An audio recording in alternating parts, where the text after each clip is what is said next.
If you like what I do, consider joining my channel or donating to my coffee. Links in the description.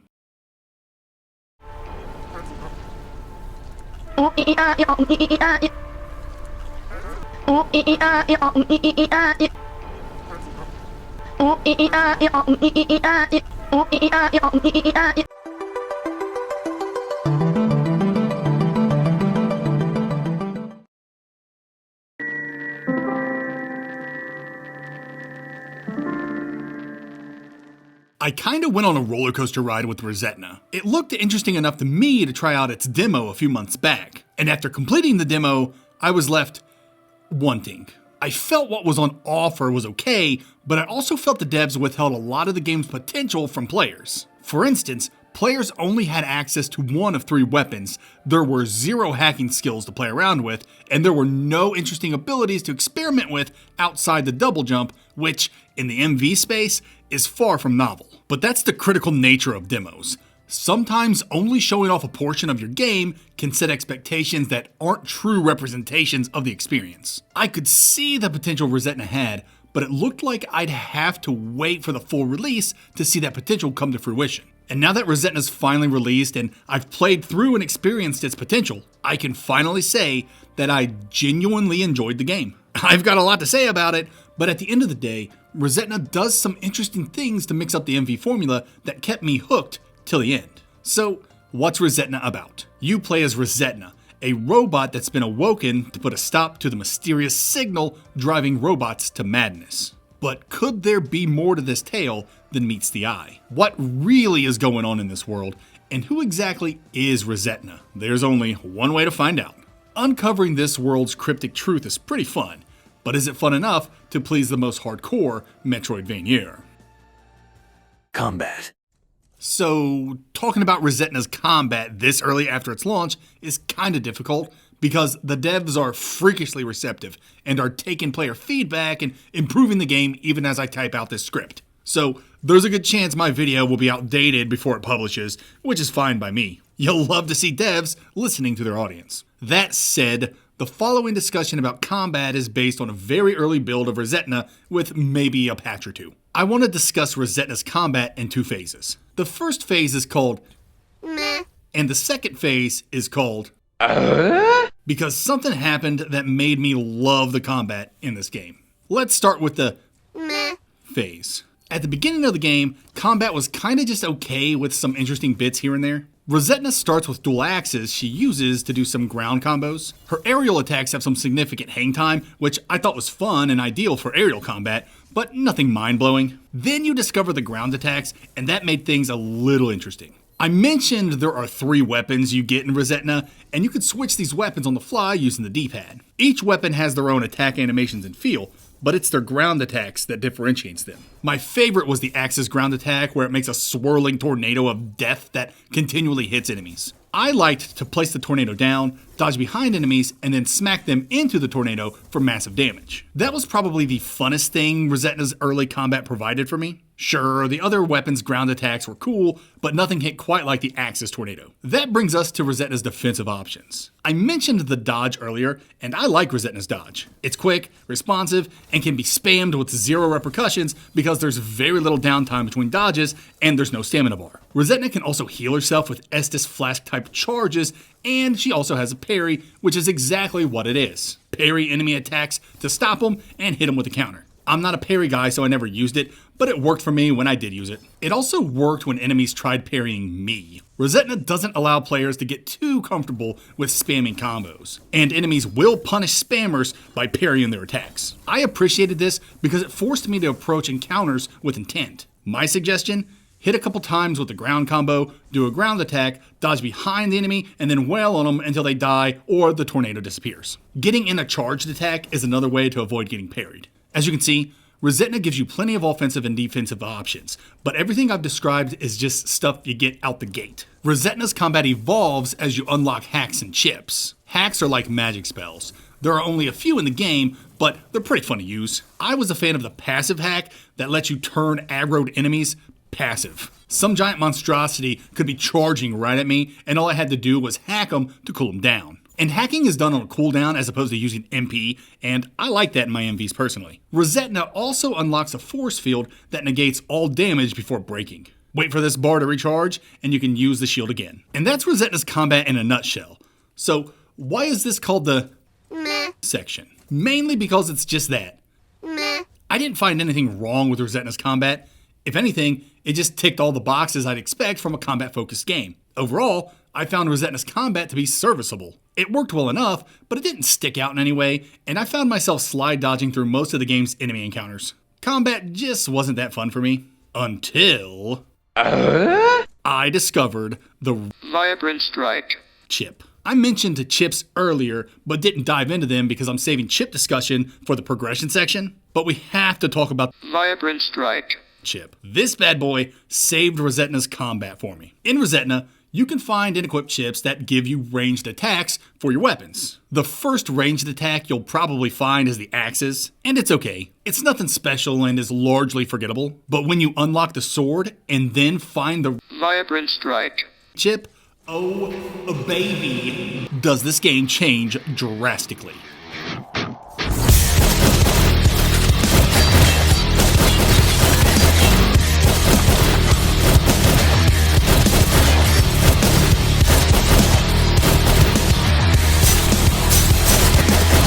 Look at this attack. It is completely broken. It's incredibly powerful, goes through walls, and has no limit or cooldown. And the best part? 95% of enemies are not equipped to handle it. Some enemies can pull off a dodge sometimes, but most have no option but to sit there and take it. The Vibrant Strike chip is literally a game changer, changing the game's melee-focused combat into a run and gun that's activated God mode. And I'm not gonna lie to you, using the Vibrant Strike chip with no limitations was the funnest time I had with ReSetna. You can find the chip about halfway through the game, and it just totally blew my mind. I freaking loved the Vibrant Strike chip and cannot express how much more enjoyable ReSetna was after having gotten it. Was this intentional? Who cares? It's awesome. Does it break the game? Sorta, but I don't care. I was having fun with a tool I earned through exploration. Does this make the game too easy? Nah, I wouldn't go that far. Though regular enemies won't know what hit them, the game's bosses can still pose a threat. There's not really a whole lot to say about the bosses other than the Vibrant Strike still does a pretty good number on them. Ultimately, I liked the bosses in this game and found their designs to be pretty sweet. None were particular roadblocks except for one that's more torture than a boss fight, but I'll get into that in the next section. What is interesting about these boss fights is their delivery, if that makes sense. Basically, the game is structured in 3 acts. Act 1 has you deactivating nodes throughout the game's different biomes, and Act 2 has you going back and defeating the biome's guardians, with Act 3 serving as a climax. What makes ReSetna's boss delivery, if you want to call it that, unique is that the majority of the bosses are fought in Act 2, which means Act 1, where you disable the nodes, focuses solely on exploration. Once you've explored the biomes and disabled the nodes, then Act 2 starts, which largely sees you returning to the biomes you've already explored so you can take down their guardians. And finding a biome's guardian can sometimes be as simple as opening a door you found earlier with the key you obtained for finishing Act 1. To put it simply, most MVs have you explore a biome, find the biome's boss, defeat it, then gain access to the next area in the game, typically by giving you a new ability or activating a narrative trigger or something. ReSetna doesn't do this, and instead separates exploration and boss fights, if that makes sense to describe it like that. ReSetna has you explore a majority of the game's biomes,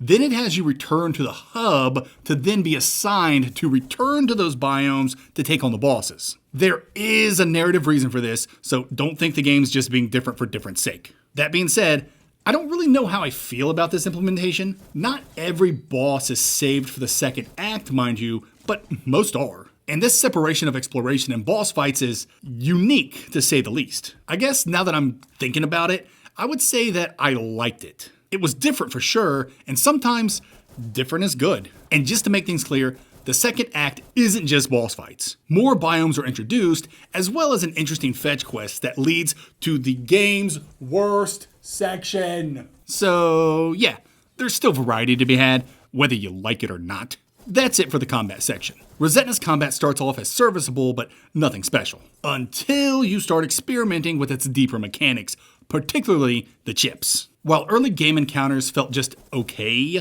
unlocking the Vibrant Strike. chip completely flipped the experience on its head, turning combat from standard melee engagements into a chaotic, overpowered blast of fun. The game's unique approach to pacing, separating exploration from boss fights, adds an unexpected twist. Whether you're methodically engaging enemies with well-timed dodges and parries, or just obliterating everything with the sword death waves, ReSetna's combat ultimately offers a fun experience. Abilities, platforming. There's a lot to discuss here when it comes to platforming, so let's get the abilities out of the way. ReSetna's abilities are standard and fine. She gets a double jump pretty early, then she gets an air dash and a wall jump. These all work just as you expect, as well as work well. The unique skill ReSetna unlocks is the warp ability that lets her interact with these lightning balls. Get near one of these bad boys, press a button, and ReSetna will warp to it. What makes them interesting is how these warps use momentum, so approaching warps at different angles and speeds can result in slingshotting ReSetna across the screen or having her drop as if nothing happened. So, be mindful how you approach these things during the latter half of the game when ReSetna starts introducing platforming sections. And, oh boy, let's talk about ReSetna's platforming. Moment to moment, it's completely fine and I have nothing but good things to say about it, but man, when they start to rev up the difficulty near the end of the game, you can kinda see how a little more tightness in the game's controls would have gone a long way. The controls aren't awful by any means, but when speed is involved, responsiveness takes a hit and it can lead to some frustration. This frustration only came at one point in the game, and that was with this section. If you're a regular to my channel, you know I'm not here to be a dick. I like to be fair with my criticisms and try not to be too harsh. That being said, it's incredibly difficult for me to approach this section without sounding like a salty bastard, because I hated this section with a passion. I'll start with why I hated it, then I'll discuss how I think it could be improved. First, just look at it, man. It physically hurts my eyeballs. I had my family and some of my gamer friends watch me play this section, and the common responses were, hard pass, and is the game supposed to look like that? There's so much going against you here, besides the enemies and the obstacles and the encroaching threat that makes you rush this section. The way the crystals in the foreground distort how things look screws with your perception, wrecking your timing and sense of direction. And the bright white background completely flushes out ReSetna, at times making her disappear. All while tearing your retinas to shreds. But the worst part is that this section is like 5 minutes long, and any slip up kills you instantly and sends you back to the beginning. And with most of the section's obstacles feeling trial and error as opposed to a true test of your Twitch platforming skills, it's tough to find much positive to say here. It took me over an hour to do this 5-minute section, so you can imagine the frustration I was feeling. I actually had to turn the game off and walk away so I could cool down. I'm totally okay with games being difficult and frustrating me, but only when my skills are being tested and I'm found lacking. This section wasn't testing my skills, it just felt plain unfair. Now, can this section be salvaged? Absolutely. If I had my druthers, I'd put in checkpoints and do something about that bright white background. With those fixes, probably way easier said than done, I think this section could actually be kind of fun. But other than this one 5-minute section that took me over an hour to beat, I don't have any complaints about the game's platforming. ReSetna's more combat focused, so platforming is more a means to an end anyway, until a couple of late game biomes where they test you. And these tests felt great and were satisfying to complete. That's it for this section. ReSetna's platforming is solid for the most part, offering fun traversal abilities that make exploration enjoyable. The warp mechanic adds a nice touch of momentum-based platforming, giving certain sections a unique feel. While the controls work well in general, they start to show some cracks when speed and precision become essential, an issue that becomes glaringly apparent during that late game platforming gauntlet. That section aside, platforming challenges in ReSetna are engaging and rewarding, complementing the game's combat-focused design without ever feeling like an afterthought. Considering that the devs are very receptive to feedback, I'd wager that any of the rough edges I've mentioned will be refined sooner rather than later. Progression.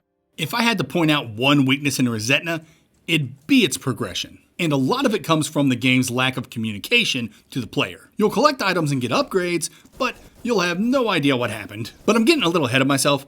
Let's start from the beginning. ReSetna is a Metroid-like, meaning that character enhancements rely on your exploratory skills. There's no XP, no levels, no skill trees, no gear. If you want to enhance ReSetna, you gotta find stuff. So, what are you enhancing and what are you finding? Honestly, you're not enhancing anything on ReSetna besides her chips. Normally in Metroid-likes, you find stat upgrades to make your character stronger, like HP and MP and attack upgrades, stuff like that. In ReSetna, you can increase these attributes, but it's a two-step process. Step 1, find the chip that enhances your HP, and step 2, find synapticas to increase your chip levels, thus increasing your HP further. Okay, let's take a step back and talk about chips. They can be found or purchased, and you equip them by plugging them into your chip grid. Insert Tetris joke here, pause for laughter, continue review. If you want to purchase stuff in ReSetna, you must first have a degree in finance because there are approximately 20 different currencies in this game. They're not so much currencies as they are crafting material, and it's really not that confusing. I collected currencies by killing stuff, and when I went to buy things, the shopkeeper would let me know if I had enough currency or not. It worked out well enough for me. Anyway, once you bought or found your chip and equipped it, bada bing bada boom, you get your enhancement. But each chip has a level. The higher the level, the more effective the chip. So, how do you upgrade the chip's level? By finding synapticas, baby! What are synapticas? If I know. And the game certainly doesn't go out of its way to tell you either. Well, they'll give you the lore behind them, but they definitely won't tell you their gameplay function. At least, not in a way that's helpful. Let me break it down for you.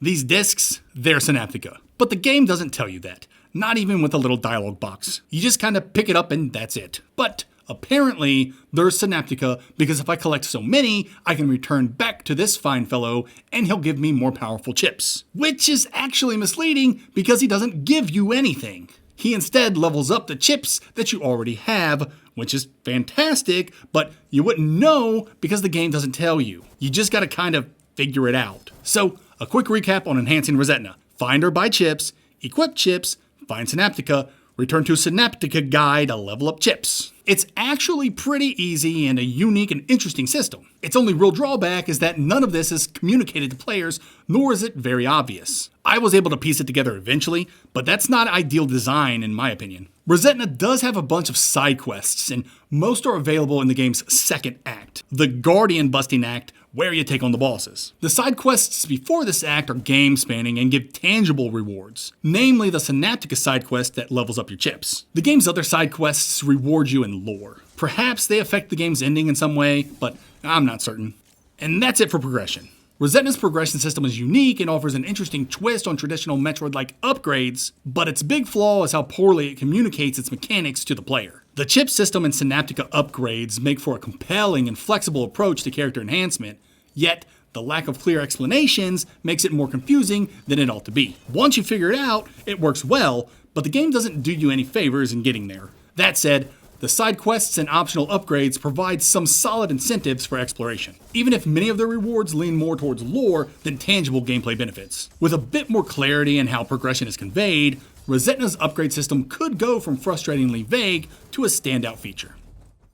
Exploration. ReSetna's exploration is a high point for the game. It definitely has that Metroidvania feel I like so much that comes with how open it is. ReSetna eases players in with an objective that focuses on exploring a single biome before opening the game up to an alarming degree. Once you're tasked with taking down the other biome's nodes, you could pretty much go wherever you want with a couple of obstacles blocking your way. Doors that require a certain level of security clearance, and some utility gating. As far as things to find while exploring, I've pretty much talked about them in the progression section. Chips to modify ReSetna, Synapticas to level up chips, and a boatload of currencies to purchase stuff at shops. There are also NPCs out and about who offer side quests and lots of lore items to find, so keeping your eyes peeled certainly gets you lots of rewards. ReSetna's in-game map is functional. It's not detailed, but it does keep track of a lot of things for you. Locked doors, entryways you haven't went through yet, save points, and points of interest like side quests and primary objectives. You can mark it up if you'd like,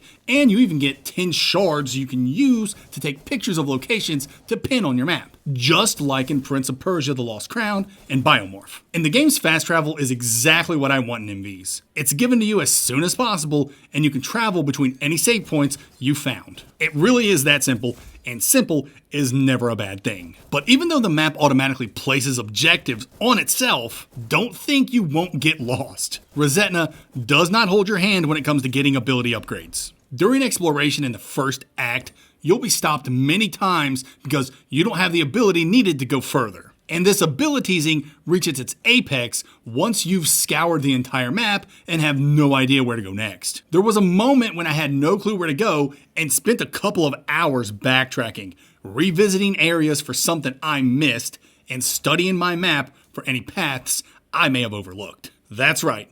ReSetna has a Metroidvania bottleneck that absolutely halts all progress until you find the exact thing you need. And that thing you need is the air dash. Now, let's discuss this for a bit because I don't inherently think bottlenecks and MVs are a bad thing if done well. I first talked about MV bottlenecks in Bloodstained Ritual of the Night and determined that game's bottlenecks sucked. Mostly because they didn't make logical sense or largely required luck. With lack of direction for players, these three bottlenecks came out of nowhere and destroyed the game's pacing. ReSetna only has one bottleneck with acquiring its air dash, and I'm mixed on it. This is kinda spoilery, so go to this timestamp to skip how to acquire the air dash.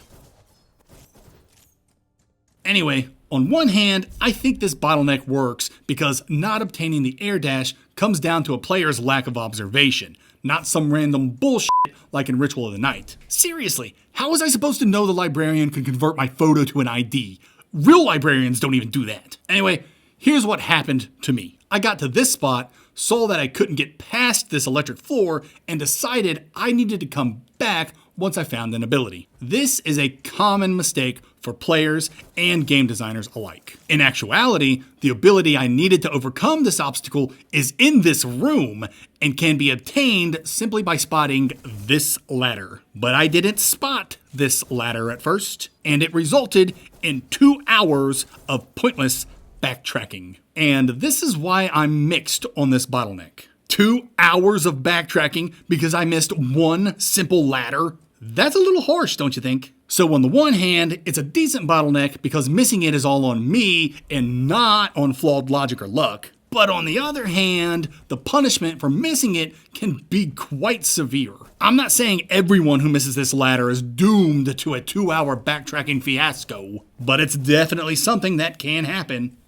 And my dumb ass is proof. So, if I were a developer, what would I have done to mitigate this harsh punishment for players? It comes down to design. I could design the room differently to make the ladder more prominent, or I could have the ability front and center as soon as players enter the room. Making the ability the center of the room is a dumb idea, so increasing the ladder's prominence would have been a good move. But even then, I actually like the idea of making the ladder missable because it makes finding the ladder that much more satisfying. So, I think the best option would have been to leave the room designed the way they designed it, but somehow make the amount of area to backtrack smaller. I literally retraced my steps through the entire game until I found that I missed this ladder. By this point, I had at least 50% of the game's entire map available to me. And that's a lot of area to cover when you don't even know what you're looking for. So you can see how this can be frustrating to players. So yeah,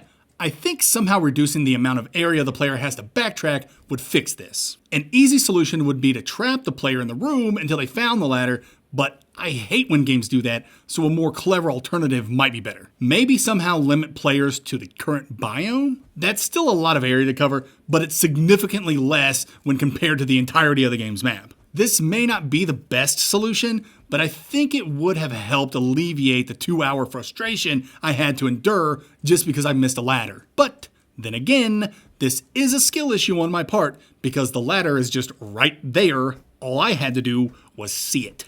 That's it for exploration. ReSetna nails the Metroidvania spirit with its open-ended exploration, rewarding secrets, and well-implemented fast travel. While the map provides useful markers and guidance, the game isn't afraid to let players get lost, which is both a strength and a potential frustration, especially when it comes to ability gating. The air dash bottleneck is a prime example. Miss one key detail, and you could derail progress for hours. Atmosphere. Narrative. ReSetna is an interesting beast when it comes to atmosphere. It does a fine job creating a desolate world ravaged by neglect, over a long period of time that's measured in rust, which is a fantastic line from the game. The game's opening biome is a bit generic, coming across as your typical derelict ruins or whatnot, yet it brings its own charm with robots scavenging in the foreground and the background. And the biomes beyond the first are far more creative and paint this world to be much more than what it seems. Though ReSetna's level design is okay, I'd say its environments are pretty slick, and the character designs look great, especially for a 2.5D game. I really liked the depth of the environment's backgrounds. Much like Frontier Hunter Urza's Wheel of Fortune, ReSetna uses a blurring effect to add depth to its backgrounds. Overall, I liked ReSetna's environments. They looked nice and appeared enormous thanks to the background's depth. I also liked the game's music. I especially liked the tracks that leaned more on the ambient side. They just felt right for the world that was created.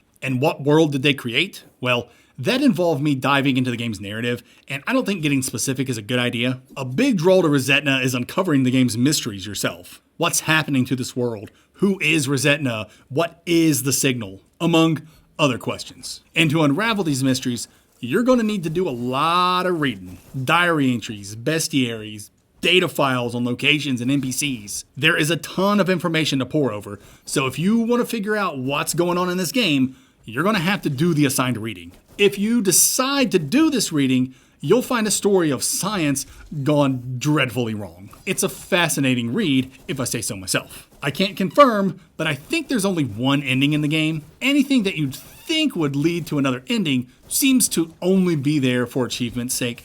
And that's it for this section. ReSetna crafts an immersive world filled with mystery, decay, and the remnants of a civilization lost to time. While its opening biome may seem familiar, the environments quickly evolve into something more unique, supported by striking visuals, deep backgrounds, and an atmospheric soundtrack that perfectly complements the game's tone. The narrative is rich with intrigue, but uncovering its full depth requires dedication. Expect to sift through logs, bestiaries, and data files to piece everything together. If you enjoy lore-heavy storytelling with themes of scientific downfall and technological ruin, ReSetna delivers a fascinating world to unravel, even if it makes you work for the answers.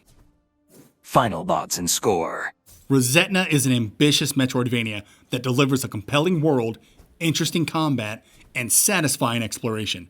But none of these things are without their rough edges. The game shines in its open-ended structure and creative chip system that allows for some truly game-breaking fun. Looking at you. Vibrant Strike.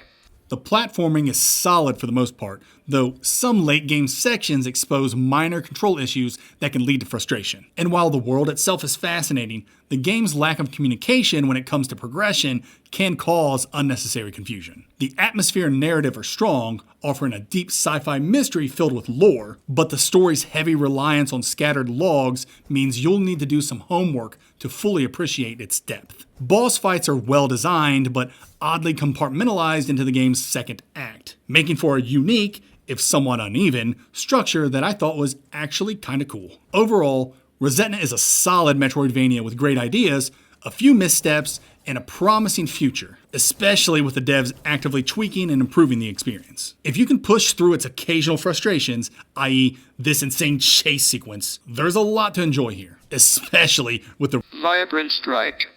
I award ReSetna a 7 out of 10. ReSetna is out now on PC. I completed ReSetna in 10 hours and played it exclusively on the Steam Deck with 0 issues. Therefore, I give ReSetna a Steam Deck rating of verified. Pair placement. ReSetna is a fun Metroidvania that makes the mistake of coming across as very generic in its opening hour. And in a genre that's so saturated, that can cost you a lot. But I can confidently say that for those who stick with the game beyond the first hour or so, you'll be gifted with a Metroidvania that sticks to the spirit of the genre while also trying new things, like compartmentalizing the game's core exploration and boss fights. That's a weird move, but what can I say? I liked it. And the progression system was a fresh take that only stumbled in its lack of communication. Yeah, the chase sequence was a misstep, that's for sure, but I had so much fun in every other aspect of the game. I liked piecing together the game's lore, and I loved how the Radiant Blade chip transformed the latter half of the game into an overpowered run-and-gun spectacle.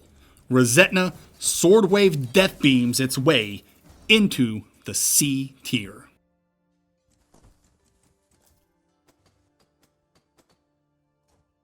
There's a lot of give and take when you think about what ReSetna brings to the genre. It's a solid, enjoyable Metroidvania that does a lot right, but some of its design choices and communication issues don't do it any favors. Fans of the genre will have a great time with it, there's no doubt. There was just something so great about breaking the game with the Radiant Blade. And if the devs continue tweaking and improving things, this game could truly ReSetna the standard for indie Metroidvanias.